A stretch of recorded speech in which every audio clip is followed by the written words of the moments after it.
अस्सलाम वालेकुम रहमतुल्लाह।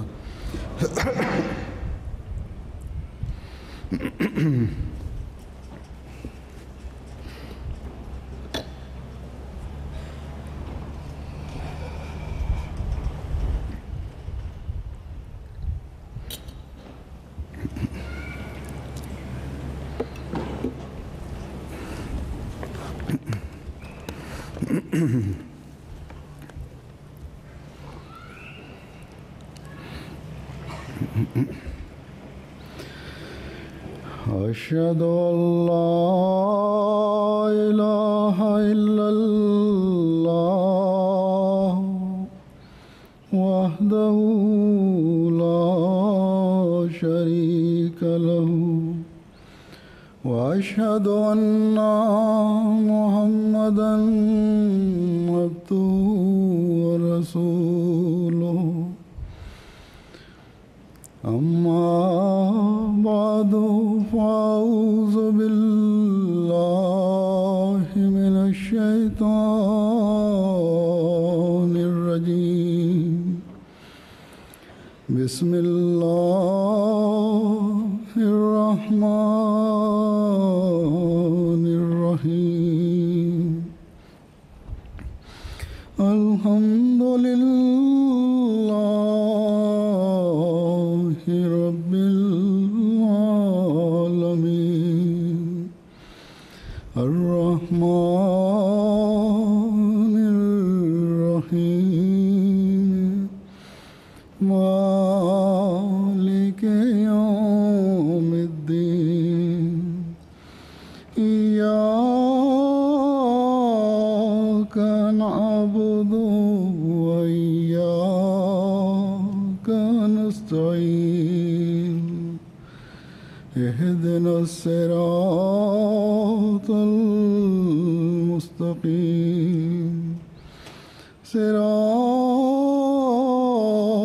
الذين أنعمت عليهم غير المغضوب عليهم ولا الضالين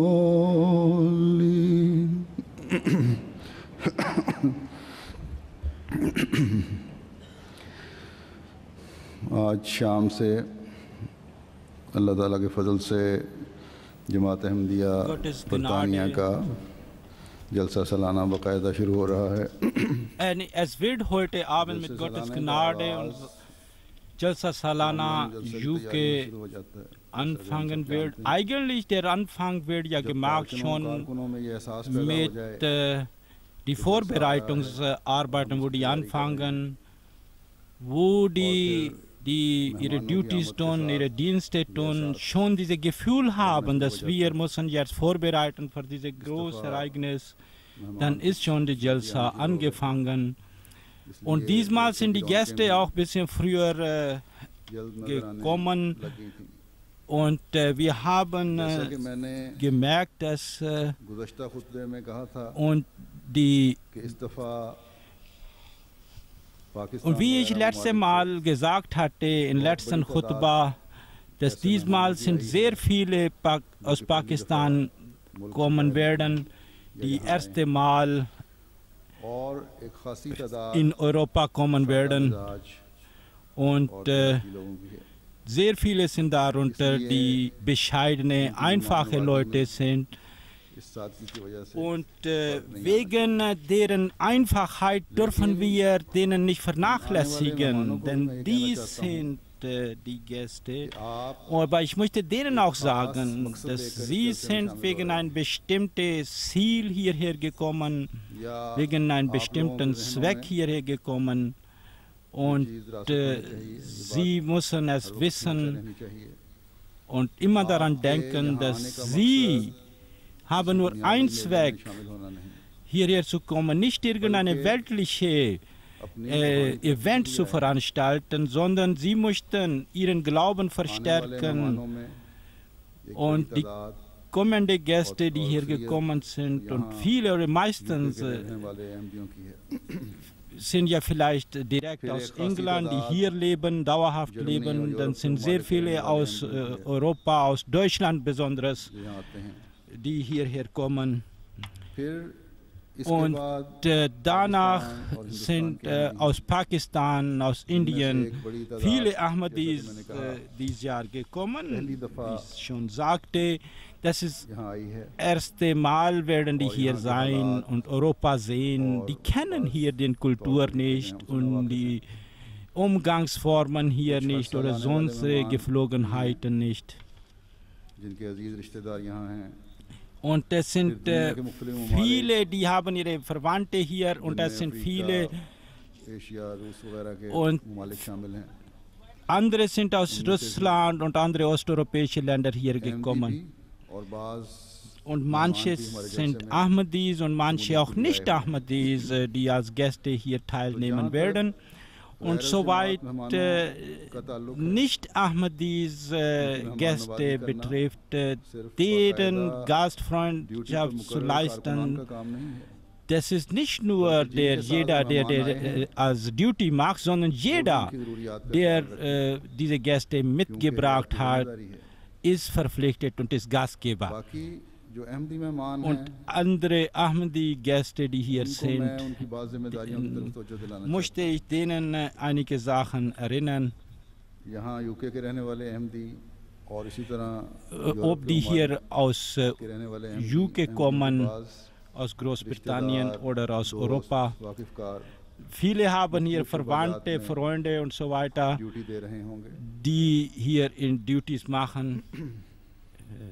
Ich höre nicht आप mehr. लोग जो इस मकसद के लिए आए हैं Aber die कि इस deswegen hier gekommen रूहानी sind, für माहौल Jalsa से फ़ायदा उठाएं, teilzunehmen und diese spirituelle Erneuerung zu haben, तो es sind आपका ये काम है कि Es ist ihre अपनी Aufgabe, तवज्जो इसी मकसद पर मरकूज रखें। dass sie diesen Zweck immer vor Auge ना तो halten. आपको इन 3 दिनों में किसी भी वाकिफकार कारकुन से Es soll- ज़रूरी तवक्कुआत होनी चाहिए।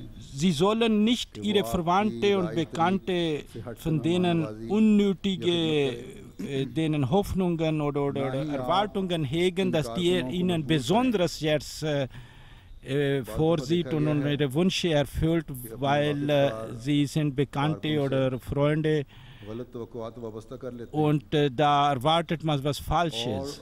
जब वो अपनी ड्यूटी की मजबूरी की Und वजह से पूरी der न कर kann सकें, wegen seiner Duty vielleicht manchmal erfüllen und manchmal auch nicht. Und wenn er nicht erfüllen kann, dann wird extra darauf so lamiert, जहाँ मेज़बानों को dass er hat das nicht geholfen, wo es möglich war und so weiter. Und, so. करने वालों को Und wo auf einer Seite die Gastgeber ड्यूटियां देने वालों haben को ये हुक्म है und die alle, die ihre Dienste tun, ihre Duties machen, haben das die Gäste respektvoll zu behandeln, उन्हें किसी किस्म की würdevoll zu behandeln, तकलीफ न पहुंचाएं। denen nicht unnötige Schmerz zubereiten oder Schwierigkeiten und denen. Aber da der Gast ist auch खिदमत करने वालों aufgefordert, der soll nicht unnötige Last werden. ठहरे हुए हो Egal, ob er irgendwo wohnt, bei denen Gast ist, auf denen Last wird oder auf Jamaat. उनसे गलत तवक्कुआत वाबस्ता न Und करो। der Gast soll auch von denen keine falschen Erwartungen hegen. In duty देने वालों Jamaat, das System der Jamaat hat diese Leute Duties oder Aufgaben उनको इन erteilt हदूद से निकलकर und die haben ihre Grenzen. Die können ihre Grenzen nicht हमारे लिए कोशिश überschreiten. न करो। Und deswegen versuchen sie nicht, über denen irgendwelche Forderungen zu stellen und Wünsche erfüllen zu lassen oder irgendwelche Sonderrechte herzuleiten oder Erleichterungen zu beschaffen. इसी तरह जो लोग Und genauso die hier in London von Ausland hierher gekommen sind दूसरे शहरों से आकर अपने रिश्तेदारों oder के von पास anderen Städten aus Großbritannien hier nach London gekommen sind. और उनकी मेहमान नवाजी पर die müssen शुक्रगुजारी के जज्बात रखें। auch dankbar sein gegenüber deren Gastgeber, dass die denen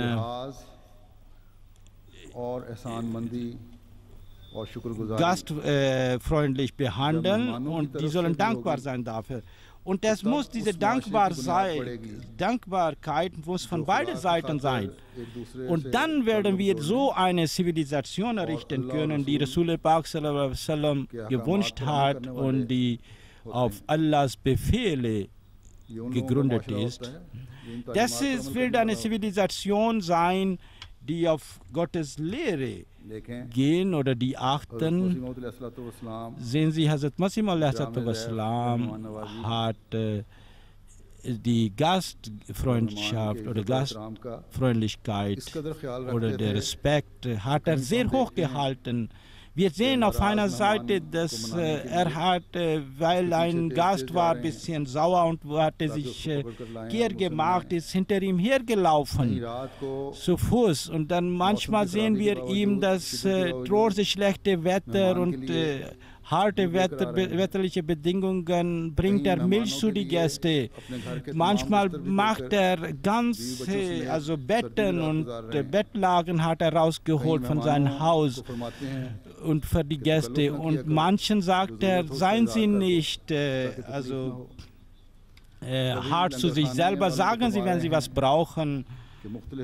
Und dann sagt er zu den Langer, also die Essen vorbereiten, es kommen von verschiedenen Gegenden, die haben verschiedene Gewohnheiten. Achten Sie darauf, dass die nach ihrem Wunsch, wenn es möglich ist, ihre Essen bekommen. Manche, die werden sogar Pan, diese Kaublätter bekommen extra. Und da ist eine Freude, wenn ein Gast kommt. Und da wird der Gast nicht als Last empfunden. Und all diese Beispiele sind genau in Fußstapfen von Herrn und Meister Hazrat Muhammad Mustafa sallallahu alaihi wasallam in seiner Gefolgschaft hat er vollbracht. Und wir sollen auch diese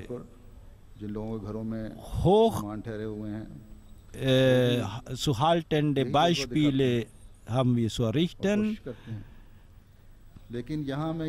Und hier möchte ich nochmal aber aufklären, dass in Jalsa Salana, in diese Tage, weil die Gäste sind besonders viel und zahlreich und auf einmal und von der ganzen Welt kommen die Gäste hierher und Nizam Jamaat versucht sein Bestes, denen gastfreundlich zu sein und ein guter Gastgeber zu werden. Und soweit es möglich ist, versuchen wir für deren Bequemlichkeiten zu sorgen und das habe ich denen veranlasst. Und das ist auch eine Sache, die Lehre des Islam, dass wenn die Fremde zu euch kommen, dass denen auch würdevoll behandelt werden. Auch die Ahmadis verdienen diesen Respekt. Und in dem System der Jamaat ist Hazrat Masih Wassalam, dieser Langer, also seine Küche, Großküche ist so groß geworden, dass Hunderttausende bekommen dort zum Essen und versucht werde, deren Wünsche zu berücksichtigen. Es können aber trotzdem irgendwo Fehler passieren, irgendwelche, also was man nicht ausreichend ist. Dann sollte der Gast auch nicht sehr sauer werden und das reklamieren und sondern sehr auch Geduld ausüben, ohne Klagen, ohne Wehklagen und ohne die Leute zu beschimpfen und soll er essen, was es kommt und soll versuchen. Und ohne zu reklamieren und zu beschimpfen, soll er das tun und soll niemanden wissen lassen, dass es ist nicht nach meinem Geschmack und ich esse das nicht und so weiter. Und es gibt auch Bazar, dann kann er da auch ein bisschen vielleicht etwa seine Wünsche erfüllen. Hazrat sallallahu alaihi wasallam sagt, dass Gast ist, er soll all das mit Freude essen, wenn ein Gastgeber ihm was ihm auftischt. Und Hazrat Masih Maud hat ja versucht, wie die Wünsche nachzukommen, die Gäste. Aber in die Tage, wo Jalsa-Tage waren, oder so wie jetzt auch, die Leute sind für bestimmtes Zweck gekommen. Da hat er gesagt, das versucht alle Gäste bestmöglich zu behandeln. Und, aber wenn jemand extraordinäre Wünsche hat, die in dem Moment nicht möglich sind, dann soll er selber versuchen zu erfüllen. Und da sagte er einen Sahabi, dass er wollte 4 oder 5 verschiedene Essen mochte er. Der Hazur hat gesagt, nein. Maulvi Sahib, das war ein Sahabi, seine Tochter kann für ihn kochen, aber er ist mein Gast und alle Gäste bekommen das gleiche Essen. Es soll jetzt nicht Unterschiede gemacht werden, nur weil dieser ein Gefährte, ein Sahabi, ein hochrangiger war, ein Hochgestellter war. Und da sollen andere nicht dieses Gefühl haben, dass die werden vernachlässigt. Manche sagen, wir sind nicht gut untergebracht. Sie sind, wenn sie unter Jamaat-System gekommen sind, dann Jamaat, wer es ihnen anbietet, sollen sie mit Freude annehmen. Und es gibt hier keine kleine oder große Leute. Also Masih Maud sagt, Achtung, es gibt keinen Unterschied, kein großer oder kleiner zwischen euch. Wir sollen versuchen, auch die Gleichbehandlung durchzuführen. Intisamia kann nicht überall so viele Unterschiede machen, um die Wünsche zu erfüllen. Sie sind nicht hier zum Essen gekommen, sondern das ist die spirituelle Nahrung, die sie hier zu sich nehmen sollen. Und Jamaat-System ist so aktiv geworden, dass wir versuchen, überall die Fehlerquellen werden sofort kommen vor Auge und werden gemerkt und wird versucht zu beseitigen. Aber bitte, wenn es auch mit Ihnen das geschieht, und dann sollen Sie auch Freundlichkeit nicht, sagen wir mal, immer freundlich bleiben und mit Geduld. Das Qulu Nase Husna sagt den Leuten gute Sachen, da heißt es automatisch. Ich hatte auch so alle Karkunan, also die Duty-Inhaber gesagt, die Aufgaben haben. Aber die Gäste sind genauso da angesprochen, denn meistens sind ja die Gäste. Und wenn die alle teilnehmen, die als Gäste hier teilnehmen, und nicht freundlich sind, dann wird die ganze hier, die Umgebung, wird also zunichte gemacht, also die ganze Atmosphäre. Und wenn es jemand da irgendwie so lästert oder anderen Gefühle verletzt und so weiter, dann können die Leute, die Duties machen, auch nicht ermutigt werden, sondern demütigt. Und können ihre Duty nicht so richtig verrichten. Intisamia versucht alles Beste. Ich versuche es auch, dass die Duties machen sollen, Mädchen, Frauen oder so, möglichst immer freundlich sind und niemals irgendwas also schlechte Benehmen. Und aber manchmal ist so, dass einer empfindet ein bisschen nicht so gut, und wenn die Gäste, wenn die selber auch ihre Gefühle nicht unter Kontrolle haben, dadurch können die ganze Atmosphäre vergiften. Und dann stehen da viele Leute, die diese Duty, der gibt oder von ihm die Fehler passiert ist, für ihn zur Seite stehen. वाले की भी हमायती पैदा हो जाते हैं Und andere zur Gastseite. Also so kann es, dann können Gruppen bilden. शामिल होने वाले बाद ऐसे होते हैं Und manche Teilnehmer sind solche, ob es nur Einzelfall ist, aber es passiert manchmal, dass hier unter sich die ihre alte Feindseligkeiten mitbringen und fangen an, die herauszugraben काम करने वाले und die so also widerwärtiges Benehmen zutage legen hier. Die können die ganze Atmosphäre hier vergiften und diese ganze Art Jalsa unserer zunichte machen, den Sinn und Zweck. Bitte alle sollen hier daran achten, wofür sie hier sind und sollen den Zweck nicht außer Auge verlieren. Wenn sie keine Kontrolle über ihre Gefühle haben, dann sollen sie gar nicht hierher kommen. Weil Hazrat Masih Maud sagte, dass es ist nur göttliche Jalsa und jeder, der hier kommt, soll wissen, dass hier wird über Gott und sein Rasul, deren Lehre, über denen wird gesprochen, um sich selber ein Leben wirken zu lassen und wie Hazrat Masih Maud sagte, sein Leben, eigene Leben danach zu richten, nach diesen Lehren und auf Kleinigkeiten so aufzubrausen und sich nicht unter Kontrolle zu halten, ist nicht gut. Die Schönheit des Islam ist auch dies, dass man die unnötigen Schlechtigkeiten von sich verbannt und verlässt und das Gute annimmt.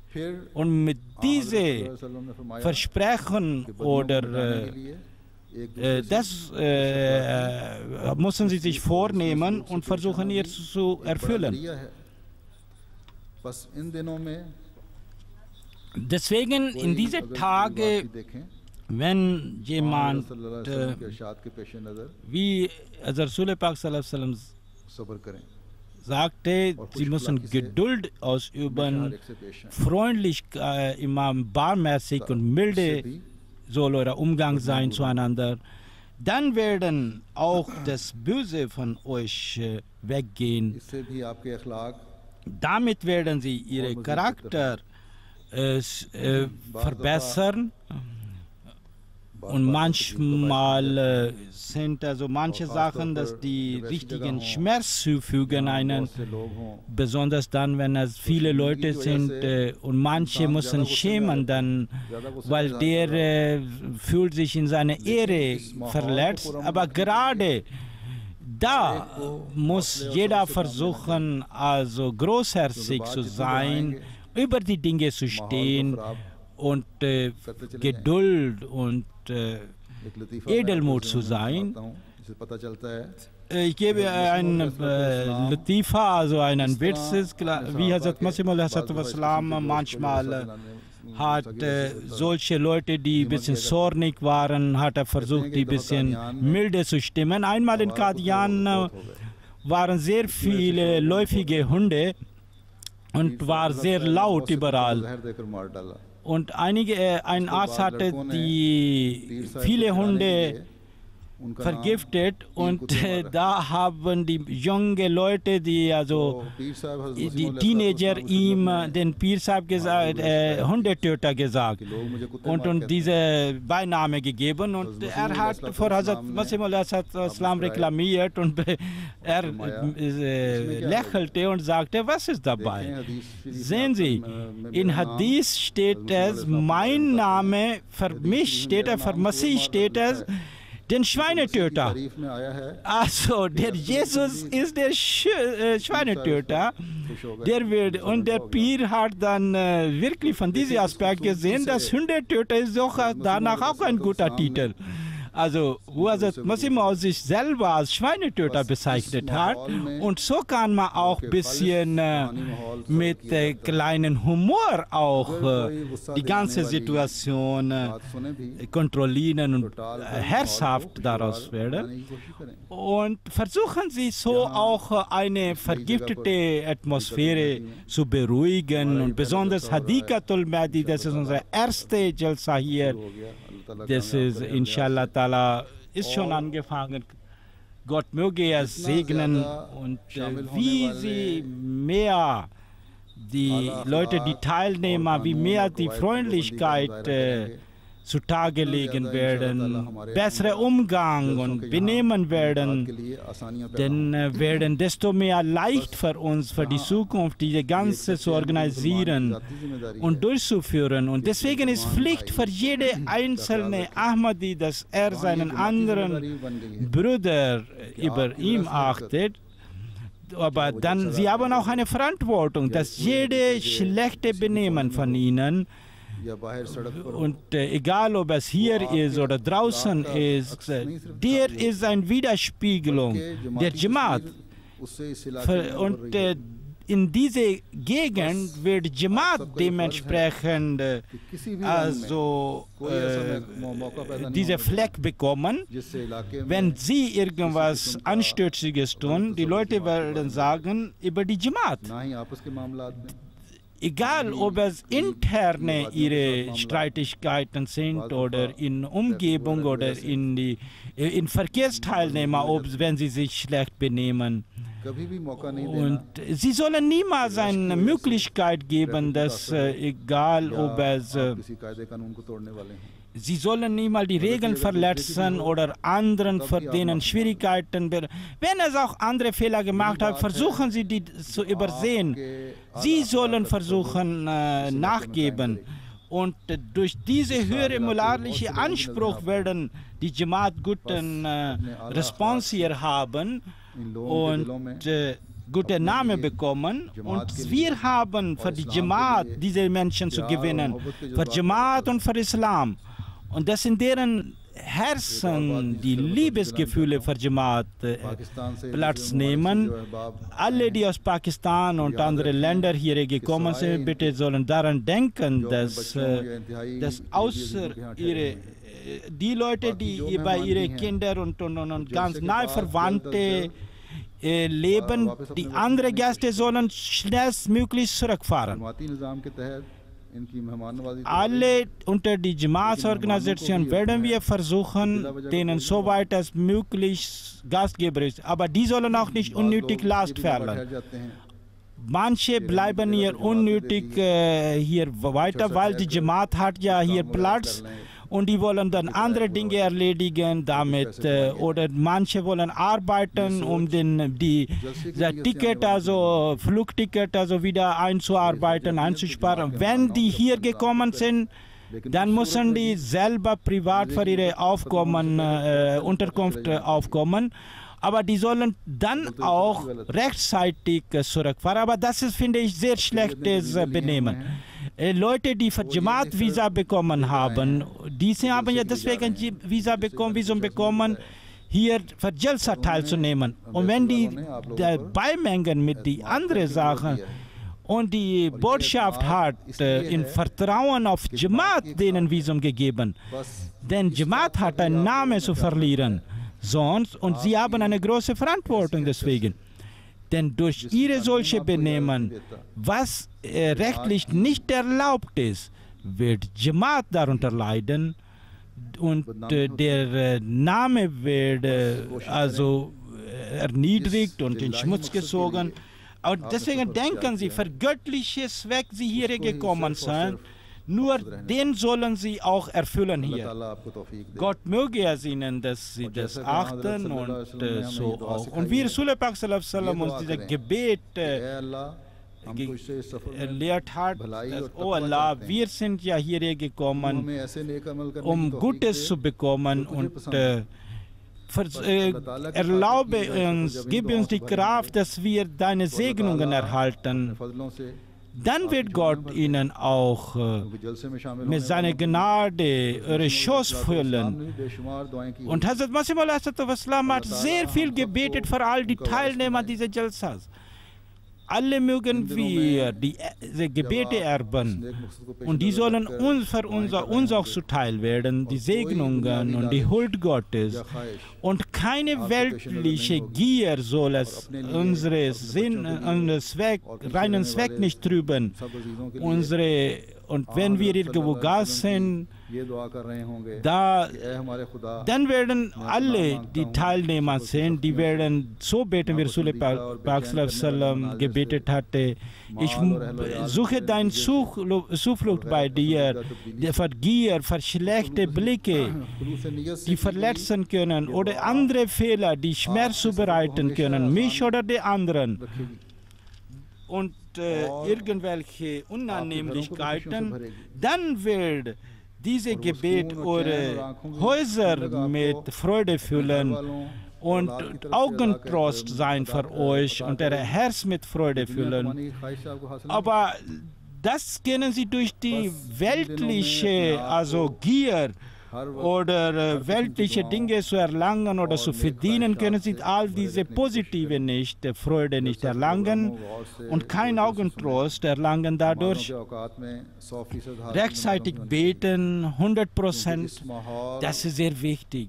Denn gerade in dieser Atmosphäre, die haben ihre Regeln, die verlangen es, die Heiligkeit, der heilige Zweck dieser Veranstaltung verlangt es.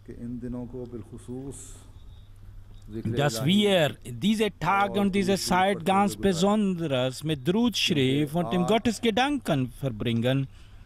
Denn heute in die Ummate Muslima, die gesamte muslimische Umma,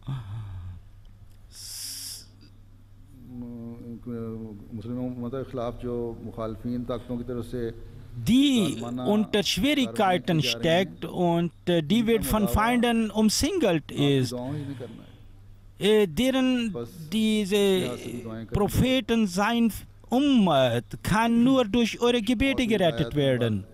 Es sind auch einige Anweisungen, möchte ich bitten. Bitte nun nicht, jeder soll also Slogan und Hochrufe hier loslassen. Wenn es wirklich Zeit ist und angebracht ist, dann kann man, aber nicht, also das soll nicht Nachahmer finden. Jeder versucht, also einer mag das und der andere versuchen interim her. Wenn sie Gefühle haben, die wirklich überschwänglich sind, dann ist auch in Ordnung. Aber man soll nicht nachahmen. Nur weil anderer tut, ich mache es auch. Das wird hier gemacht und wie ich sagte, in diese Tage sollen wir die Gebete rechtzeitig hier beten. Nicht nur Jalsa, sondern auch die Teilnehmer, die als Gäste, sondern auch die, die ihre Duties machen, die sollen auch überall und rechtzeitig mit Namaz beten, diese rituelle Gebet verrichten und deren Amtsinhaber sollen aufpassen, dass alle deren Helfer auch das tun. Und besonders die Kinder, da ist eine Extra-Zelt, da können die Mütter mit ihren Kleinkindern dorthin gehen und dort sitzen. Bitte bleiben Sie lieber da mit den kleinen Kindern, nicht in die große Zelt kommen. Auch die Männer dort sollen mit kleinen Kindern nicht in die große Zelt kommen, weil durch einzelne, wenn die weinen oder sonst, dann werden die alle anderen, die da rumsitzen, die können nicht richtig beten oder nicht richtig zuhören und werden da belästigt. Deswegen sollen wir aufeinander achten. Wenn es hier jetzt auf einmal laut werden sollte mit den Kindern und so, wenn ein anderer versucht, denen zu beruhigen, dann manchmal die Eltern, die werden sogar sauer. Wo kommt er her, unsere Kinder zu ermahnen und so weiter. oder Ratschlag zu geben. Deswegen sollen sie erstmal sowas ganz und gar vermeiden.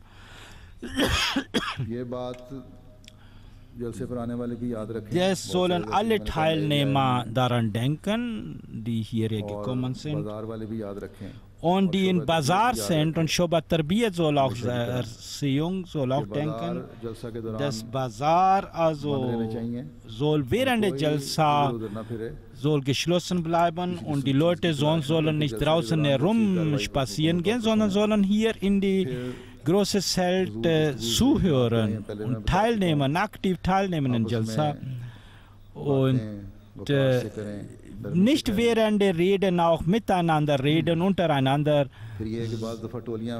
Und manche junge Teenager haben Gruppen und sitzen hier oder da, lungern herum. Das ist auch nicht in Ordnung. Besonders in diesen Tagen, wenn es solche Leute, die ihre Sprache nicht verstehen, manchmal entstehen Missverständnisse. Und einer denkt, er lästert über mich. Und auch wegen die Parken, bitte achten Sie, folgen Sie die Anweisungen. Es sind ja viele von Europa auch gekommen mit ihren Autos. Und es sind viele Autos hier, bitte achten Sie darauf. Parken Sie nicht irgendwo, wo nicht erlaubt ist. Achten Sie die Verkehrsregeln, sagte ich schon vorher. Und seien Sie behilflich und hilfsbereit allen, die ihre Dienste tun, die Ihnen helfen wollen. Bitte unterhalten Sie sauber, überall, ob es Toiletten sind oder sonst die Atmosphäre ist, der Reinigung oder Reinheit, das ist ein Teil der Glauben. Hier ist besonders, weil es schwer ist und ist sporadisch oder nicht vollkommen für so große Menge. Aber wenn Sie hier reinhalten und sauber halten, das wird für uns für die Zukunft leichter machen. Wenn Sie hier überall Schmutz hinterlassen, ja, das wird uns große Schwierigkeiten bereiten. Aber die Frauen auch bitte, ganz besonders. Die versuchen auch rumzuspazieren, die sollen versuchen auch in Jalsa aktiv teilzunehmen. Wenn die diese Gegend gucken wollen, dann sollen die, wenn die das möchten und wollen spazieren gehen, und dann können die nach Jalsa, wenn Jalsa zu Ende ist, danach können die ein bisschen rumgehen und diese Gelände angucken oder die Gegend, aber nicht während der Jalsa bitte. Und achten Sie darauf, und auch wenn Sie hinterher hier die Gegend anschauen und so weiter, achten Sie auf Ihre Parda. Die nicht Amdi sind, das ist, wenn die mit irgendeinem Amdi auch gekommen sind, egal. Amdi-Frauen sollen versuchen, ein gutes Beispiel voranzugehen. Aber ich sehe auch die hier, die Nicht-Muslime sind, wenn die das wissen, wie wir hier uns verhalten, die achten schon. Auch in unsere, die nehmen irgendein Dupatta oder ein Tuch und so weiter. Und das finde ich sehr gute, also Attribut, die hier haben. Also in europäische Nicht-Muslime Frauen, die versuchen, unseren Verhalten, also in dem Moment sich gut zu verhalten oder anzupassen. Aber die es nicht richtig Parda machen können, die sollen sich aber dann nicht aufdonnern mindestens. Und so Make-up machen, dass die hier, um was nur das zu zeigen wollen, sondern hier ist eine ganz andere Veranstaltung, eine heilige Veranstaltung mit anderen Sinn und Zweck. Und auch die Leute, die Duties machen, möchte ich nochmal daran erinnern, bitte seien Sie freundlich, respektieren Sie die Gäste, seien Sie geduldig, seien Sie immer opferbereit.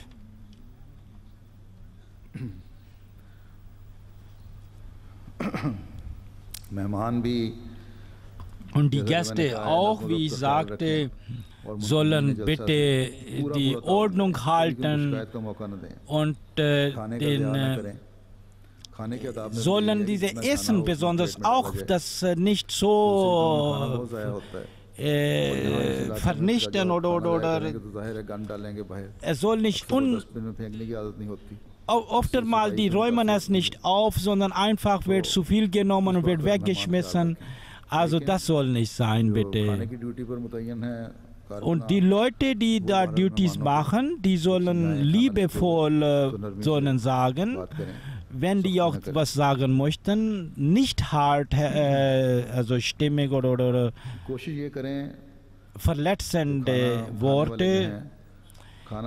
Alle, die essen, möchten sollen versuchen, ihren Tisch zu räumen, selber wegzuräumen, ihre Müll zu entsorgen. Damit das werde dadurch unsere Arbeit erleichtern, für die ganzen Organisatoren, und die ihre Jobs machen, ihre Duties geben, freiwillige Mitarbeiter. Wie ich vorher sagte, Jamaati, Jalsas oder das sind keine Melas oder weltliche Events, wo wir unsere Fashion zeigen wollen, wie die manche Frauen das tun. Und bitte achten Sie, dass auch die Organisatoren sollen darauf achten, dass dieser Jalsa darf niemals ein weltlicher Event werden und dazu verkommen. Hazrat Masih Wassalam hatte für diese heilige Jalsa einen heiligen Zweck gehabt, einen sehr hohen Sinn gehabt. Manchmal, manche, wenn die hier kommen, die nehmen irgendwelche Leihgeld von ihren Gastgebern. Das ist auch nicht gut. Sie brauchen auch denen kein Geld zu geben oder Geld zu leihen. Das ist auch nicht die. Und der Geld nimmt, der denkt auch nicht mal manchmal dran, wie soll er wieder zurückgeben. Und das halten Sie den Sinn und Zweck vor Augen. Das ist der größte Schatz, den Sie bekommen können, den Hazrat Masih Maud hinterlassen hat. Und für die Sicherheit überall Augen aufzuhalten, das ist jeder seine Aufgabe. Und wenn es irgendwie zweifelhaft ist oder verdächtiges ist, dann sollen Sie nicht anmachen, aber Sie können Augen aufhalten. Und wenn Sie möchten, können Sie auch die Zuständigen benachrichtigen. Und wenn jeder das weiß, dass ich werde beobachtet, dann macht er nichts Blödsinn. Und die Cards und so weiter, wir haben auch da ein bisschen sehr gut kontrolliert. Es soll keiner darüber beschimpfen oder beschweren, dass, warum ist das? Bitte, diese Kontrolle muss sein und ist wichtig. Es ist für uns alle da. Und in Jalsa Salana, die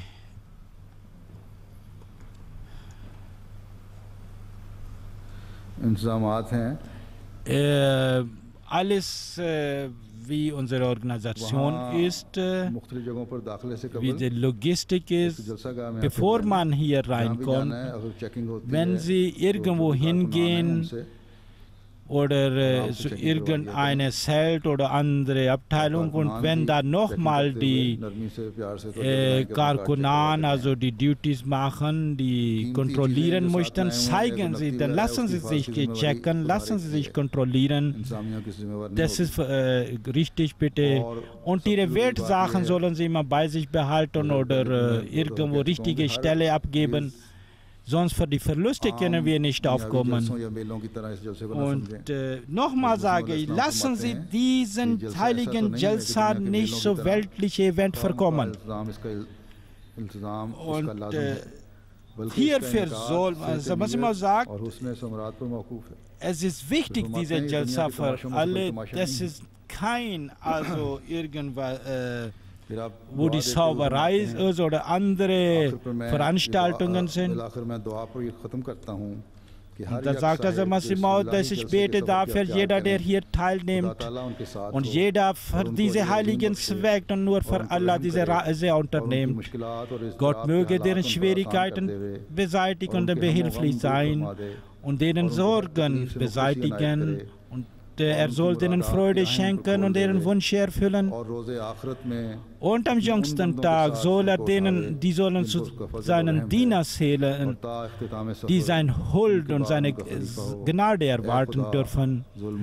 O mein Herr, o Allmächtiger, o Erlöser, erhöre meine all diese Gebete und lass uns überlegen sein gegenüber jede unserer Gegner und der uns feindlich gesonnen ist. Und wenn wir Hazrat Masih Maud seine Gebete teilhaben möchten, dann müssen wir diese Tage für solche Tage machen, wo wir eine Änderung in uns verfahren. Gott möge es, dass wir diese Änderungen erfahren. Dieser neue Platz, wie der Name sagt, Hadikatul Mahdi, also Garten der Mahdi, dem entspricht. Und er soll einen Spirit in uns einhauchen, einen Geist in uns einhauchen, dass wir wirklich eine schöne Blume seines Gartens werden. Den Garten von Mahdi, eine schöne, mit guten Farben. Gott möge es so werden, dass wir es so werden.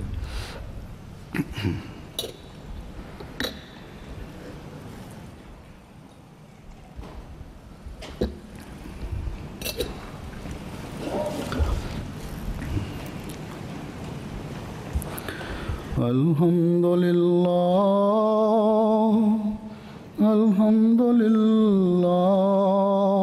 nahmaduhu wa nasta'inuhu wa nastaghfiruhu wa nu'minu bihi wa natawakkalu alayhi wa na'udhu billahi min shururi anfusina wa min sayyiati a'malina.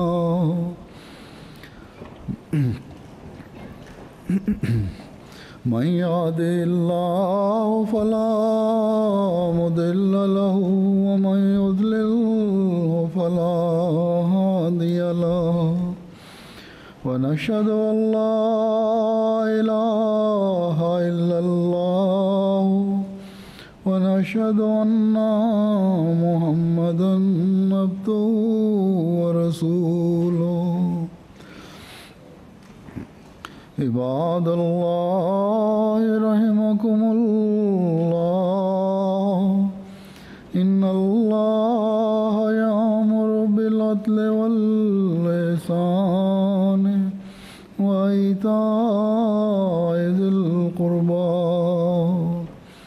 وينهى عن الفحشاء والمنكر والبغي يعظكم لعلكم تذكرون. اذكروا الله يذكركم وادعوه يستجب لكم ولذكر الله أكبر.